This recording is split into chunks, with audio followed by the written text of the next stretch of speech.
everybody, Logan here for a new video. Now, if you've been following Ford Mustangs, or if you haven't been following Ford Mustangs Twitter, you would know that we are about to find out the official horsepower numbers of the GT500. Yesterday, they put out this tweet right here. It says, want to know the horsepower of the 2020 Ford Mustang Shelby GT500? Follow along to solve the puzzle. Next piece tomorrow, but only if we get 500 retweets.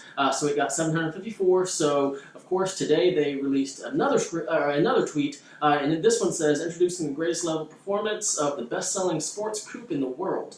Next piece will be out tomorrow if we get 100 replies, which, as of right now, it already has 158 replies. But judging from the picture right there, obviously the first number is a 7. That last number, though, it can be a few different numbers. It can be a 9, it can be a 0. I mean, they can give us very much to work with. We'll really know, I would say, in, I don't know, there's only, what, 3?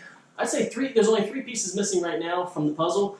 So I would say by tomorrow they give us a little bit more, but I think we're going to find out the official number probably in about 2 days, maybe even 3. I mean, they'll probably just officially reveal that number, the last number, tomorrow, and then the next 2 days after that, I mean, that's going to be when we really find out what the horsepower numbers are going to be.